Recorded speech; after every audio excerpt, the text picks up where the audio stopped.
నమస్కారం వి తెలుగు న్యూస్ కి స్వాగతం. హెడ్లైన్ చూద్దాం. లేడీ డాన్ గా పేరున్న అరుణకు విజయవాడ కోర్టు రిమాండ్.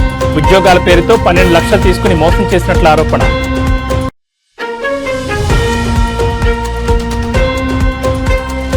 హైదరాబాద్ లోని మియాపూర్లో హైడ్రా కూల్చివేతలు. 100 సర్వే నెంబర్లో భారీ అక్రమ నిర్మాణం.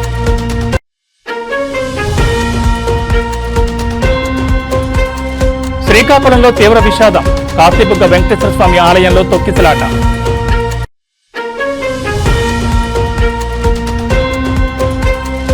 మోంథా తుఫాన్ నష్టంపై ఎమ్మెల్యే కౌశిక్ రెడ్డి ఆవేదన. రైతులను పరామర్శించిన ఎమ్మెల్యే.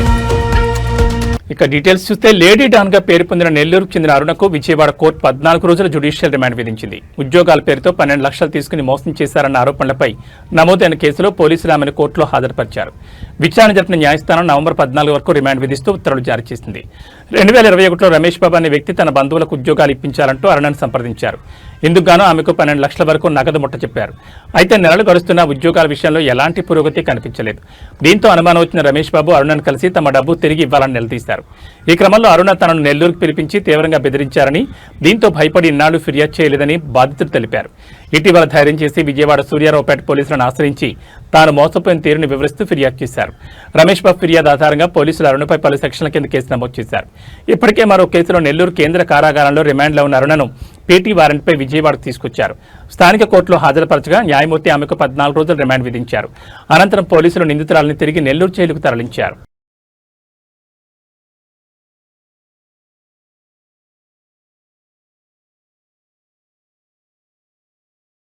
హైదరాబాద్ లోని మియాపూర్లో హైడ్రా కూల్చివేతలు చేపట్టింది. సర్వే నెంబర్ 100లో నిర్మించిన భారీ భవనంపై స్థానికులు ఫిర్యాదు చేశారు. దీంతో పరిశీలించిన అధికారులు దానిని అక్రమ నిర్మాణంగా గుర్తించారు. ఈ నేపథ్యంలో శనివారం ఉదయం భారీ బందోబస్తు నడుమ అక్కడికి చేరుకున్న హైడ్రా సిబ్బంది కూల్చివేతలు చేపట్టారు. అడ్డుకునేందుకు భవన యజమాని ప్రయత్నించినప్పటికీ అతన్ని పోలీసులు అక్కడి నుంచి పంపించి వేశారు. మరోవైపు సంగారెడ్డి జిల్లా అమీన్పూర్లో మున్సిపాలిటీ పరిధిలోని పీజీఆర్ కాలనీలో కూడా ఓ భవనాన్ని హైడ్రా సిబ్బంది కూల్చివేశారు.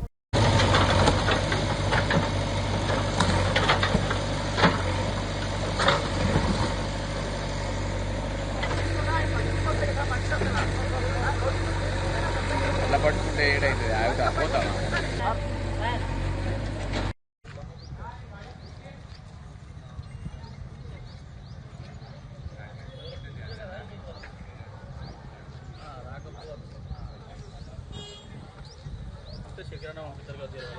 అందరూ పూజ వాళ్ళ ఫ్యామిలీనే.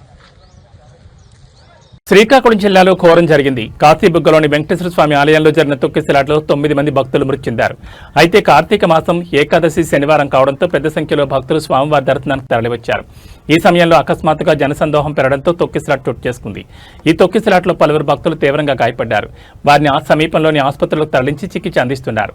అయితే ప్రస్తుతం ఆలయ పరిసరాల్లో తీవ్ర ఉద్రిక్తత కొనసాగుతోంది. పోలీసులు సంఘటన జరిగిన ఆలయానికి చేరుకుని పరిస్థితిని నియంత్రిస్తున్నారు. మృతుల సంఖ్య ఇంకా పెరిగే అవకాశం ఉందని అధికారులు చెబుతున్నారు. ఈ ఘటనపై జిల్లా అధికారులు సమగ్ర విచారణకు ఆదేశాలు జారీ చేశారు. ఆలయ భద్రతా ఏర్పాట్లలో నిర్లక్ష్యం ఉందా అనే దానిపై కూడా దర్యాప్తు కొనసాగుతోంది. కాగా ఈ తొక్కిసలాట ఘటనపై ఆనం రామనారాయణ రెడ్డి ఆరా తీశారు.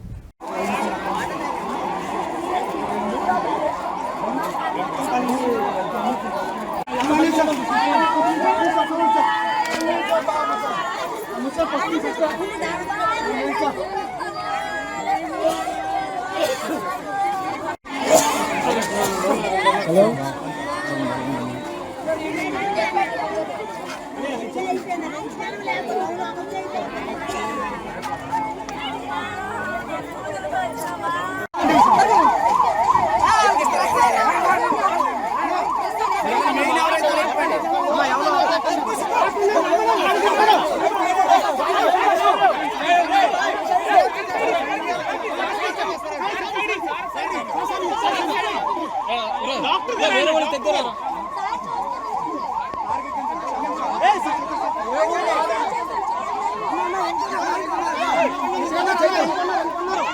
పడిపోయిన లోపల ఉన్నారా?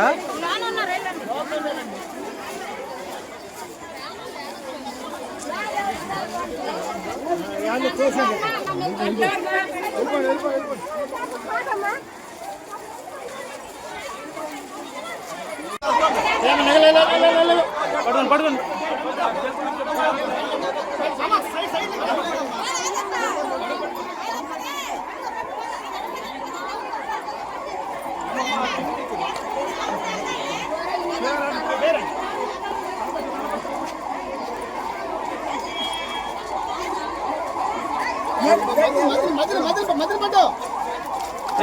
జాగ్రత్త.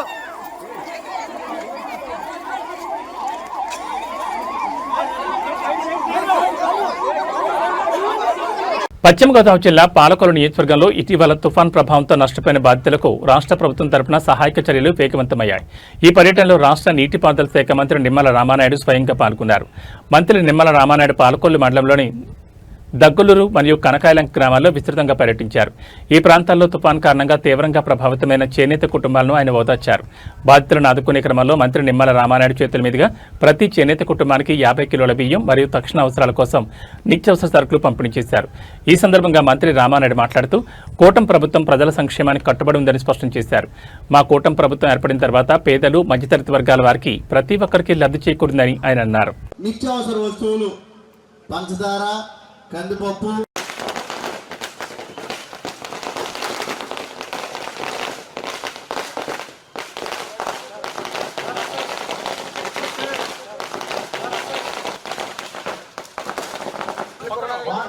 కోసం అప్పుడు మనం ఈ కార్యక్రమం జరుగుతుంది. వారికి సాధారణంగా స్వాగతం పలుకుతున్నాం.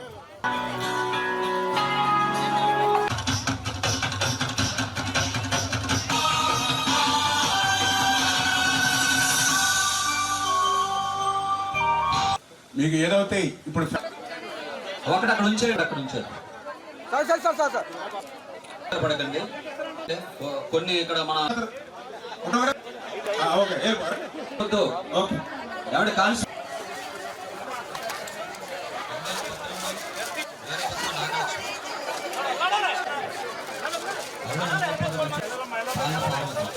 ఉన్నారమ్మా. ఓకే, అందరికీ కూడా ఏ షాపుల్లో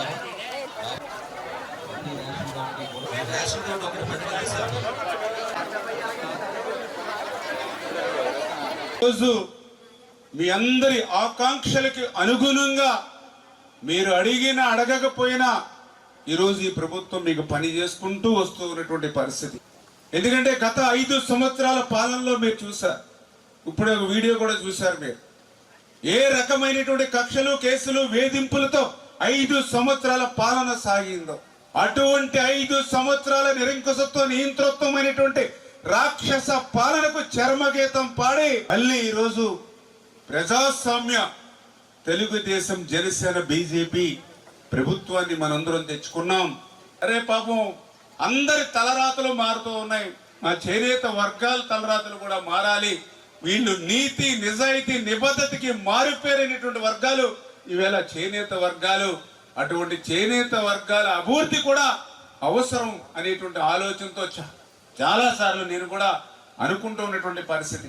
అటువంటి చేనేత సామాజిక వర్గాన్ని ఆదుకోవాలనేటువంటి ఆలోచనతోటే మరి ఈరోజు ఒక కష్టం వస్తే మీ ఇంట్లో మీ కుటుంబ సభ్యుడి కంటే ఈరోజు ఈ ప్రభుత్వం స్పందిస్తూ ఉన్నటువంటి పరిస్థితి.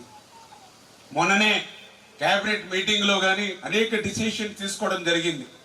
ఎవరైతే చేనేత వర్గాలు ఎవరైతే ఉన్నారో మరి అటువంటి మగ్గం నేసేటువంటి వాళ్ళకి కూడా 25,000 రూపాయలు వాళ్ళకి సంవత్సరానికి అందించాలనేటువంటి నిర్ణయం కూడా మరి మొన్న తీసుకున్నటువంటి పరిస్థితి.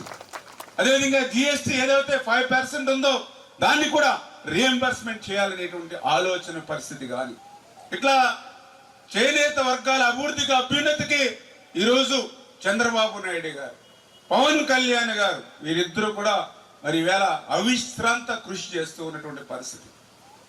వీరికి తోడుగా నరేంద్ర మోడీ గారు ఆశిస్తారు. అందుకే ఈరోజు మొంతా తుఫాన్ మొన్న మీరు చూశారు. ఒక రాష్ట్రం కాదు, 3-4 రాష్ట్రాలను అతలాకుతలం చేసింది మొంతా తుఫాన్. కానీ అంత తుఫాన్ వచ్చినా కూడా ప్రాణ నష్టం కానీ, ఆస్తి నష్టం తగ్గించడంలో కానీ ఈ ప్రభుత్వం సఫలీకృతం అయ్యింది అని అంటే మీరు 24 గంటలకి 10 గంటలు 12 గంటలు మనం పనిచేసేమో కానీ 24 గంటలు కూడా సెక్రటేరియట్ లోనే మరి చంద్రబాబు నాయుడు గారు కూర్చుని, పవన్ కళ్యాణ్ గారు కూర్చుని, నారా లోకేష్ బాబు గారు కూర్చుని, మన హోమ్ మినిస్టర్ అనిత గారు కూర్చుని రియల్ టైం గవర్నెన్స్ లో ఎప్పుడు ఎక్కడ ఎంత వర్షపాతం పడుతూ ఉంది, ఎక్కడ తుఫాను తీరం దాటేటువంటి పరిస్థితి ఉంది, ఏ ఏ ప్రాంతాలు నష్టపోతాయి ఎప్పటికప్పుడు మంత్రులతోటి, కలెక్టర్లతోటి ఎప్పటికప్పుడు ఆయన డైరెక్షన్స్ ఇస్తూ ఉండడం వల్లే ఈరోజు ఇక్కడ మనందరం కూడా కూర్చున్నటువంటి పరిస్థితి. అంటే ఈ రకంగా ప్రజలకి కష్టం. పరిగి ఎమ్మెల్యే వికారాబాద్ జిల్లా కాంగ్రెస్ పార్టీ అధ్యక్షులు టి రామ్మోహన్ రెడ్డి చేవెళ్ల ఎమ్మెల్యే కాళీ యాదయ్యతో కలిసి చేవెళ్ల ఎమ్మెల్యే క్యాంపు కార్యాలయంలో విలేకరుల సమావేశం నిర్వహించారు. ఈ సందర్భంగా ఎమ్మెల్యే రామ్మోహన్ రెడ్డి మాట్లాడుతూ అప్ప జంక్షన్ బన్నేగూడ వరకు 1000 కోట్లతో నిర్మించనున్న 4 లైన్ల రహదారిపై గ్రీన్ ట్రిబ్యునల్లో ఉన్న కేసు విచారణలో కేవలం 150 చెట్లను మాత్రమే తొలగించి ఇతర చోట్ల నాటాలని నిర్ణయించడంతో కోర్టు స్టే ఆర్డర్ ఎత్తివేసిందని తెలిపారు. ముఖ్యమంత్రి రేవంత్ రెడ్డి ఆదేశాలతో నేటి నుంచి రోడ్డు పనులు ప్రారంభమయ్యాయని, త్వరితగతిన పనులు పూర్తి చేసి ప్రమాదాలను తగ్గిస్తామని పేర్కొన్నారు. ట్రిబులార్, రేడియం రోడ్లు, హామ్ పథకం ద్వారా ప్రతి గ్రామంలో బీటీ రోడ్ల నిర్మాణం జరుగుతుందని పేర్కొన్నారు. ఈ కార్యక్రమంలో Parigi market committee vice chairman Syed Ayub తదితర కాంగ్రెస్ నాయకులు పాల్గొన్నారు.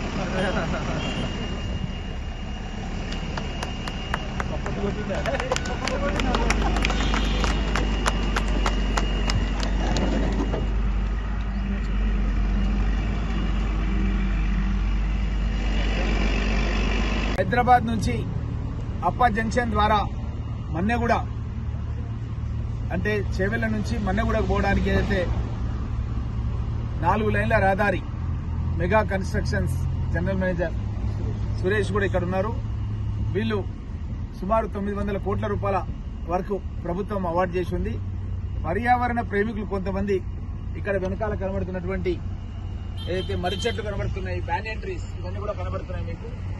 ఈ బ్యానియన్ ట్రీస్ లోపల కూడా కొన్ని బర్డ్స్ ఉంటాయి, నెస్ట్ ఉంటుంది, ఎగ్స్ ఉంటాయి, ఇవన్నీ కూడా ఉంటాయి. కాబట్టి ఈ చెట్లు కొట్టేస్తే ఆ పక్షులు కూడా నిరాశ్రులు అవుతాయి అన్న ఉద్దేశంతో వాళ్ళు గ్రీన్ ట్రిబ్యునల్ ఆశ్రయించడం జరిగింది. అయితే గౌరవ ముఖ్యమంత్రి గారు నేను పలు పర్యాయాలు కొడంగల్, పరిగి ఇట్లా వెళ్తున్నప్పుడు వస్తున్నప్పుడు మేము ఒకసారి హెలికాప్టర్లో పోయి రిటర్న్లో పోయి రోడ్ వస్తుంటాం, ఇదే రోడ్లో వస్తున్నప్పుడు ఒకసారి ఆలూరు సంఘటన గురించి నేను గౌరవ ముఖ్యమంత్రి రేవంత్ రెడ్డి గారి దృష్టికి తీసుకొచ్చినాను. ఆలూరులో కూరగాయలు అమ్మేవాళ్ళు కొనడానికి వచ్చినటువంటి సగటు మధ్య తరగతి వాళ్ళు చనిపోవడం జరిగింది. ఈ విధంగా సుమారు 300 మంది చనిపోయడం జరిగిందన్న విషయాన్ని నేను గౌరవ ముఖ్యమంత్రి రేవంత్ రెడ్డి గారి దృష్టికి తీసుకొచ్చినప్పుడు తను నాకు ఈ వర్క్ అప్పచెప్పాడు. నువ్వు మాట్లాడు, వాళ్ళతో ఎవరు కోర్టులో కేసేసిరో వాళ్ళతో మాట్లాడి వాళ్ళ సమస్య ఏందో, వాళ్ళ ఇబ్బంది ఏందో కనుక్కొని మనం ఏ విధంగా సహకరించాలి వాళ్ళతో డిస్కస్ చేసి ఈ యొక్క ప్రాబ్లంను నువ్వు సాల్వ్ చేయాలని చెప్పి గౌరవ ముఖ్యమంత్రి రేవంత్ రెడ్డి గారు నా పైన వికారాబాద్ జిల్లా కాంగ్రెస్ పార్టీ అధ్యక్షుడిగా, పరిగి నియోజకవర్గ ఎమ్మెల్యేగా నా పైన పెట్టడం జరిగింది. సో ఆ బాధ్యత నిర్వహించడానికి ఎవరైతే పర్యావరణ ప్రేమికులు ప్రణయ్ రావు అని, తేజ అని ఎవరైతే కోర్టుల కేసేసారో బలంత్రాపు అని చెప్పి వాళ్ళది ఆర్గనైజేషన్ ఉంది. ఆర్గనైజేషన్ వాళ్ళని పిలిచి మాట్లాడినాను, నా నివాసంలో మణికొండలో పిలిచి మాట్లాడినాను. ఆ తర్వాత ముఖ్యమంత్రి గారు చెప్పినాను, వీళ్ళు చాలా పాజిటివ్ మైండ్తో ఉన్నారు, గుడ్ పీపుల్, ఎడ్యుకేటెడ్, దాంట్లో ఉమెన్ కూడా ఉన్నారు. దాంట్లో మనం ఇంకొకసారి సెక్రటరియట్లో మీటింగ్ పెడితే బాగుంటుందంటే శ్రీనివాసులు రాజు అని advisor to honourable chief minister special secretary ర్యాంక్లో ఉన్నారు. తనను నాకు అటాచ్ చేయడం జరిగింది. శ్రీనివాసులు రాజు గారు నేను కలిసి national highway authority regional director Nageswara Rao గారితో కలిసి అక్కడ సీఎం గారి ఆఫీస్లోనే మీటింగ్ పెట్టి ఎవరైతే గ్రీన్ ట్రిబ్యునల్లో కేసు వేసినారో వాళ్ళందరినీ కూడా సేవ్ బ్యానియన్ ట్రీస్ ఆర్గనైజేషన్ వాళ్ళని పిలిచి అక్కడ ఒక మీటింగ్ పెట్టడం జరిగింది. వాళ్ళ యొక్క సూచనలు, సలహాలు తీసుకొని ఈ కనబడుతున్నటువంటి మర్రి చెట్లను సుమారు 950 చెట్లు ఉంటే అందులో 150 చెట్లు యథావిధిగా ఉండేటట్టుగా, అంటే యథావిధిగా అంటే ఏంటంటే ఒక ప్రాంతం తీసి ఇంకో దానికి రీలొకేట్ మాత్రమే చేసినట్టుగా, మిగతా ట్రీస్ ఏవైతే ఉన్నాయో 950లో 800 ట్రీస్ అవి యథావిధిగా ఉంటాయి. అంటే ఆ చెట్టుకి బ్యానియన్ ట్రీస్ కి అవతలికి ఇవతలికి రెండు సైడ్లో కూడా రోడ్ వస్తుంది, చెట్లు అట్లే ఉంటాయి. కాబట్టి ఈ యొక్క బ్యానియన్ ట్రీస్ ఎప్పుడో మన పూర్వీకులు వారసత్వంగా మనకు పెట్టడం జరిగింది. కాబట్టి ఈ మర్రి చెట్లను యథావిధిగా ఉంచి 150 చెట్లలో 135 చెట్లే ఉన్నాయి లెక్క పెడితే. అది ఏంటంటే మనం గూగుల్లో కానీ మన యూట్యూబ్లో కానీ చాలా లోడ్ అయిన చెట్లు అయితే ఉంటాయో అవన్నీ కూడా చూసుకుంటే ఏంటంటే అవి పాత ఎప్పుడో లోడ్ అయినాయి. 135 చెట్లు నేనే అధికారుల దృష్టి తీసుకొచ్చి రెడ్ పెయింట్ వేయించడం జరిగింది. దానికి నెంబరింగ్ కూడా చేయించడం జరిగింది. మీరు గమనించుంటారు, ఈ మధ్య కాలంలో నెంబరింగ్ కూడా చేయించడం జరిగింది. ఆ నెంబర్ చేసినటువంటి చెట్లను ట్రాన్స్లోకేట్ అంటే ఒక దగ్గర నుంచి తీసి ఇక్కడ వెనకాలకు కానీ అటు సైడ్ కానీ ఇటు సైడ్ కానీ పెట్టడం జరుగుతుంది. అంటే సుమారు 815 చెట్లు యథావిధిగా ఈ యొక్క రోడ్డు పైన అప్పా జంక్షన్ నుంచి మన్నెగూడ వరకు వయా చేవెళ్ళ యథావిధిగా ఉండడం జరుగుతుంది. ఈ విధంగా మనం ఇచ్చినటువంటి ప్రణాళికను వాళ్ళు కూడా సహకరించి, సేవ్ బ్యానియన్ ట్రీ ఆర్గనైజేషన్ వాళ్ళు సహకరించి మనం వాళ్ళని ఒప్పించడం మూలంగా, కన్విన్స్ చేయడం మూలంగా వాళ్ళు కూడా గ్రీన్ ట్రిబ్యునల్లో సబ్మిట్ చేయడం జరిగింది. ఈ రోజు గ్రీన్ ట్రిబ్యునల్ లోపల మోందా తుఫాన్ కారణంగా రైతుల పరిస్థితి అగమ్యగోచరంగా మారిందని హుజూరాబాద్ ఎమ్మెల్యే పాడి కౌశిక్ రెడ్డి ఆవేదన వ్యక్తం చేశారు. శనివారం నియోజకవర్గంలోని హుజూరాబాద్ నియోజకవర్గంలో గ్రామాల్లో వర్షానికి పంట నష్టం జరిగిన గ్రామాల్లో కౌశిక్ రెడ్డి పరామర్శించి రైతులను ఓదార్చారు. అకాల వర్షం అన్నదాతలను ఆగం చేస్తుంటే కన్నీరు తోడవలసిన కాంగ్రెస్ ప్రభుత్వ నాయకులు కంటితుడుపు చర్యలుగా నష్టపరిహారం అనడం రైతులపై ముఖ్యమంత్రికి ప్రభుత్వానికి ఉన్న చిత్తశుద్ధి అర్థమవుతుందని అన్నారు. హుజూరాబాద్ నియోజకవర్గంలోనే 30,000 ఎకరాలకు పైగా పంట నష్టం జరిగిందని ప్రాథమికంగా అంచనాలున్నాయని అన్నారు. అధికారులు మాత్రం ప్రభుత్వానికి నియోజకవర్గంలో 825 ఎకరాలు మాత్రమే పంట నష్టం జరిగిందని నివేదికలు అందించడం దారుణమని అన్నారు. తుఫాను ప్రభావానికి హుజూరాబాద్ నియోజకవర్గంలో 30,000కు పైగా ఎకరాల్లో వరి, పత్తి పంట నష్టం జరిగిందని అన్నారు.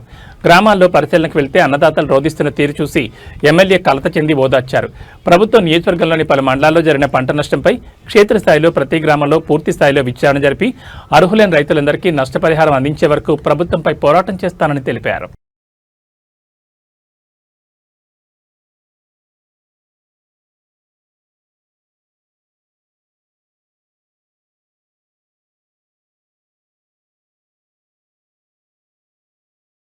మీడియా, ప్రింట్ మీడియా మిత్రులందరికీ కూడా నా నమస్కారాలు తెలియజేస్తా ఉన్నాను. ఇవాళ హుజూరాబాద్ నియోజకవర్గంలో కొన్ని గ్రామాలకి తిరగడం జరుగుతూ ఉంది. ఇప్పుడు ప్రెసిడెంట్ గా జూపాక గ్రామంలో ఉన్నాను. చాలా బాధాకరం. హుజూరాబాద్ నియోజకవర్గంలో దాదాపు 1,17,000 ఎకరాల రకరకాల పంటలు వేస్తూ ఉంటారు. అది పత్తి కావచ్చు, మక్క కావచ్చు, వరి కావచ్చు, రకరకాల పంటలు ఈడేస్తూ ఉంటారు. ఇలా దురదృష్టవశాత్తు బాగా వర్షం పడి ఇలా కొట్టుకుపోవడం జరిగింది. ఇలా హుజూరాబాద్ నియోజకవర్గంలో ఈ 1,17,000 ఎకరాల నుంచి దాదాపు 30 నుంచి 35,000 ఎకరాల వరకు డ్యామేజ్ అయింది. అధికారులు కేవలం 10-12,000 ఎకరాలు మాత్రమే అయిందంటా ఉన్నారు. దయచేసి మీరు మళ్ళా కూడా క్రాస్ చెక్ చేసుకుని అధికారులందరూ కూడా రెక్టిఫై చేసుకొని, ఎందుకంటే పేద రైతులు చాలా ఇబ్బంది పడతా ఉన్నారు. మీకు అటు ఎడికదికి అంతా చూడొచ్చు, మొత్తం పడిపోయి ఉంది. కాబట్టి దయచేసి ఎట్టు పరిస్థితిగా వరి నష్టపోయిన ప్రతి రైతుకి 25,000 రూపాయలు ఇవ్వాలి. మీరు పత్తికి 50,000 రూపాయలు ఇవ్వాలని మా హుజూరాబాద్ నియోజకవర్గంలో ఉన్న రైతు బిడ్డల పక్షాన నేను డిమాండ్ చేస్తా ఉన్నాను. ఇవాళ మీరు యూరియా బస్తాలు ఇవ్వలేదు, ఇబ్బంది పెట్టిర్రు, లైన్లలో నిలబెట్టిర్రు, రైతులందరినీ చాలా చాలా ఇబ్బంది పెట్టిర్రు. మళ్ళా ఇవాళ దురదృష్టవశాత్తు వర్షం పడ్డది, దీంతో కూడా ఇబ్బంది పడతా ఉన్నారు. ఈ ప్రభుత్వాన్ని నేను డిమాండ్ చేస్తా ఉన్నాను, మీరు రైతు బంధు కింద 15,000 రూపాయలు ఎకరానికి ఇస్తామని చెప్పిర్రు. ఒకటే ఒక పైసలు ఇచ్చారు తప్పితే మళ్ళా మీరు ఇయ్యలే. అది కూడా 15,000 కాదు, 12,000 ఇచ్చారు. ఇలా ఒక్కొక్క రైతుకి మీరు 75,000 రూపాయల బాకీ ఉన్నారు. కనీసము ఈ నష్టపరిహారంతో పాటు మీరు బాకీ ఉన్న రైతు బంధు 75,000 రూపాయలు ఆ ఎకరానికి మీరు రైతులకు ఇవ్వాలని మా రైతుల పక్షాన నేను డిమాండ్ చేస్తా ఉన్నాను. దాంతో పాటు మీరు బోనస్ 500 రూపాయలు ఇస్తామని చెప్పారు. ఈడ రైతుల మధ్యలో నిల్చొని మాట్లాడుతున్నా, ఏ ఒక్క రైతు కన్నా 500 రూపాయల బోనస్ పోయిన పంటకు మీరు ఇచ్చిర్రా? ఎందుకు ఇయ్యలే ఇప్పటిదాకా 500 రూపాయలని నేను అడుగుతా ఉన్నాను. ఏ రకాల పంట పెట్టుకున్నా కూడా 500 బోనస్ ఇస్తామని మీ మేనిఫెస్టోలో మీరు పెట్టిర్రు. మరి ఆ 500 రూపాయలు మీరు ఇవ్వలేదు. ఇవాళ కనీసం సన్నవడ్లకే ఇస్తామన్నారు. మరి ఆ సన్నవాట్లకు వాటికి కూడా మీరు ఇవ్వకపోవడం చాలా బాధాకరం అని చెప్పి ఈ సందర్భంగా తెలియజేస్తా ఉన్నాను. ఇలా తేమ శాతం 17 ఉంటే కూడా తీసుకుంటలేరట. ఇలా 22, 23 ఉన్నా కూడా ఖచ్చితంగా ఏ మిల్ అయినా కూడా దింపుకోవాలని నేను డిమాండ్ చేస్తా ఉన్నాను. రైతులను ఎట్టు పరిస్థితుల్లో ఇబ్బంది పెట్టొద్దు. ఎందుకంటే అనుకోకుండా వర్షాలు పడ్డాయి, పంట కుప్పలు కొట్టుకుపోయినాయి. ఇలా ప్రభుత్వం చెల్లించాలి. ఈ యాక్టింగ్లు చేసుడొద్దు, డ్రామాలు చేసుడొద్దు. ఖచ్చితంగా ఇలా ఏ కాంగ్రెస్ నాయకుడు ఏ ఊర్లో వచ్చి తిరిగినా రైతులు మీరు ఖచ్చితంగా నిలదీయండి, ఖచ్చితంగా అడగండి. వాళ్ళు వచ్చి తిరిగితే మీరు ఈ యాక్టింగ్లు చేసుడు బంద్ చేయరి. మీరు ఇస్తాన పోయిన పంట బోనస్ ఏమైంది, మీరు ఇస్తాన రైతు భరోసా ఏమైంది, మీరు బాకీ ఉన్నారు మా 75,000 రూపాయలు ఎకరానికి మీరు బాకీ ఉన్నారు, అది ఇయ్యండి అని ఖచ్చితంగా నిలదీసి మీరు అడగాలి. హుజురాబాద్ నియోజకవర్గంలో ఈ 5 మండలాలలో కమలాపూర్ మండల్ కావచ్చు, హుజురాబాద్ మండల్ కావచ్చు, జమ్మికుంట మండల్ కావచ్చు, వీణవంక మండల్ కావచ్చు, ఇల్లంతకుంట మండల్ కావచ్చు, ఏ ఊరికి ఏ కాంగ్రెస్ నాయకుడు వచ్చినా పక్కా రైతులకు చెప్తా ఉన్నా పట్టుకొని నిలదీయండి, అడగండి. మీరు ఎందుకు చేయలేదు, ఎందుకు ఇస్తలేరు, ఇలా మేము ఈ పరామర్శలు ఉంటే యాక్టింగ్ చేసిపోవడం బంద్ చేయరి అని ఖచ్చితంగా నిలదీయండి. మీకు ఏ ఇబ్బంది ఉన్నా కౌశికన్నగా నేను వస్తా, మీతో పాటు మీ పంట రోడ్డు మీద మీరు ఇవ్వకపోతే మాత్రం రైతులందరినీ కూడా తీసుకొని మీరు 15 తారీఖు వరకు లేకుంటే 20 తారీఖు వరకు మీరు ఖచ్చితంగా వెరిఫై చేసి రైతులకి చెల్లించాలి. మీరు చెల్లించకపోతే ఇదే హుజురాబాద్ చౌరస్తా మీద రైతులందరినీ తీసుకొని వచ్చి నష్టపోయిన ప్రతి రైతును తీసుకొని వచ్చి పెద్ద ఎత్తున ధర్నా చేస్తా అని కూడా ప్రభుత్వానికి నేను హెచ్చరిస్తా ఉన్నాను. ఎందుకంటే రైతులకు బాధపడుతున్నారు. ఎద్దేడిసిన వ్యవసాయం, రైతు ఏడిసిన రాజ్యం ఏనాడు కూడా బాగుపడదు. కాబట్టి రైతులని మీరు ఇబ్బంది పెడతా ఉన్నారు. యూరియా బస్తాలు ఉన్నప్పుడు ఇబ్బంది పెట్టారు. ఏ ఒక్క నాడన్నా కేసీఆర్ గారు అధికారంలో ఉన్నప్పుడు ఏ ఒక్క నాడన్నా యూరియా బస్తా కోసం కేసీఆర్ గారు రైతులని ఇబ్బంది పెట్టిండా? రైతులు ఫోన్ చేస్తే ఆటోలు తీసుకొచ్చి యూరియా బస్తాలు ఇంటికాడ వేసి పోయేది. నేను చెప్పింది వాస్తవమా కాదా?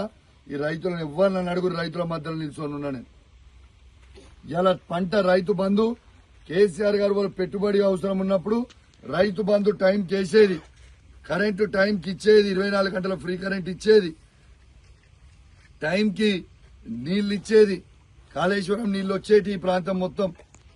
ఇలా అన్నిటికీ ఇబ్బంది పెడుతున్నారు. దురదృష్టవశాత్తు ఎవరైనా రైతు చనిపోతే రైతు బీమా కింద 5 లక్షల రూపాయలు ఇచ్చి ఆదుకునేది. ఇలా ఏది లేదు, మొత్తం బంద్ చేసిరు. అన్ని ఇబ్బందులు పెడతా ఉన్నారు. తస్మాత్ జాగ్రత్త.